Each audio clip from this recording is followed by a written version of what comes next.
About an 85 Ford F-250 with the 6.9 liter international diesel engine in it. And one of the things that bothered me during the initial test drive was that there was a lot of slop in the shifter mechanism, and of course at that point I couldn't tell what it was. But now that I've got it apart, I've got the top cover completely out of the truck, which you can do by pulling up the carpet and the access pan in the floor, and then you can get at the 6 bolts,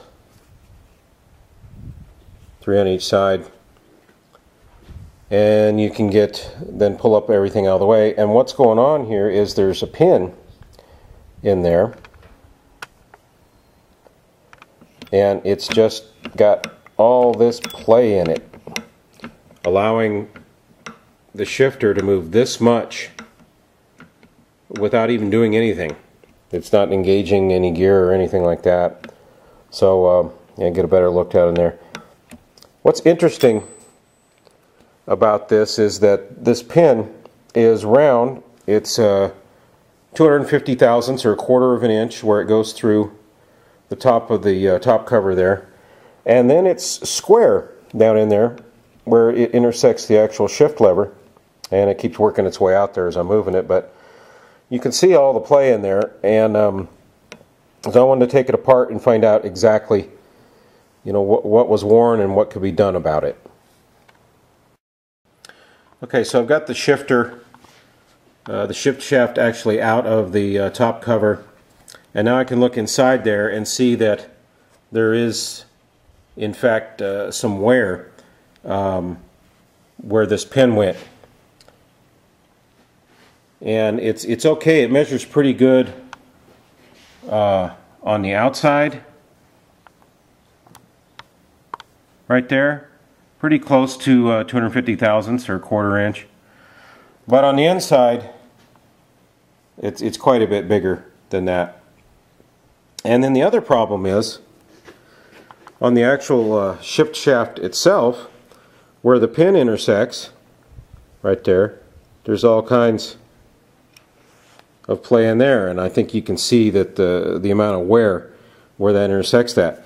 I got a new pin, that's it right there, and now it is round, and what's interesting about this is that the one that came out is round except where it intersects the shifter, the shift shaft, and then it is square.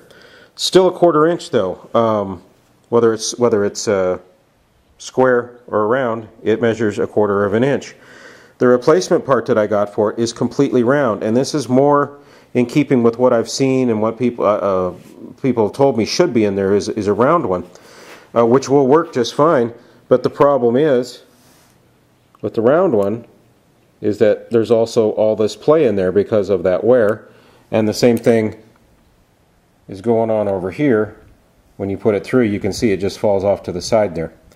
So what I'm going to try and do is I'm going to try and drill that hole out a little bit bigger and put a little bit bigger pin in it and see if I can take most, if not all, of that slop out of that shift shaft.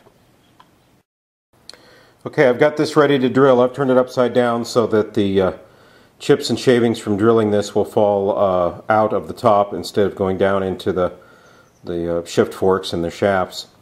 And what I'm going to do is I'm going to drill a hole with a 17/64 drill bit. That is going to open up that hole about 12 thousandths of an inch. It's going to go from 250 to about 262 thousandths. And then I'm going to check and see if that cleans that up enough where that a pin won't be, a 17/64 pin will not be moving around in there.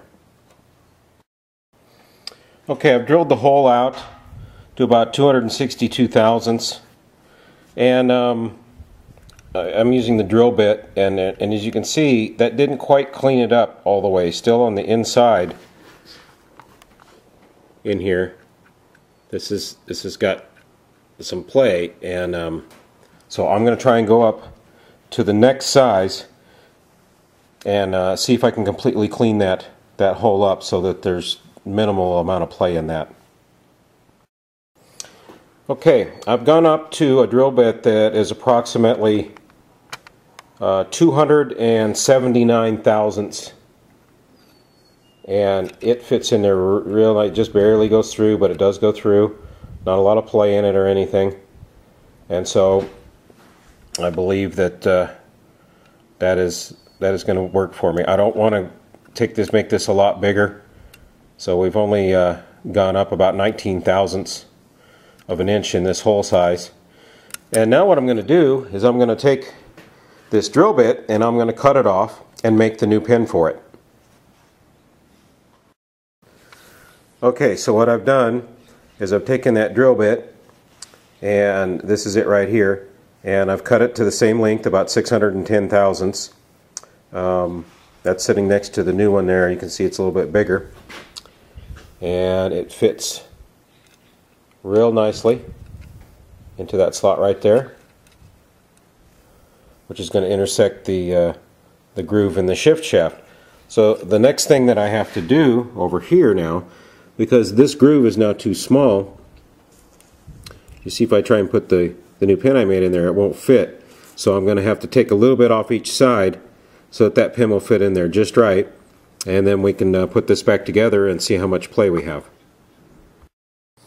Okay, I've taken a die grinder and very carefully I've removed a little bit of material from the groove in this shift lever equally on both sides. Now this new pin that I've made will just fit in that groove. It fits in the entire length of it just right. I'm not sure where it's actually going to make contact as it moves around in there, so I made sure that it was a good fit all the way through. You can move the pin back and forth. And then when I set the shift lever,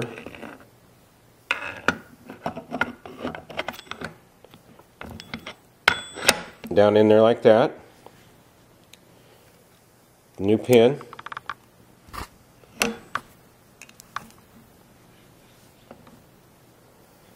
new pin's in there, and trying to move it back and forth now. I'm trying to move it as much as I can. It just barely moves any at all. That should provide some really accurate shift action in there now that all that wobble's gone. I'm going to go ahead and take this all apart, grease it up, clean it up, put the cap back on it and everything, put it back in the truck and take it for a test drive.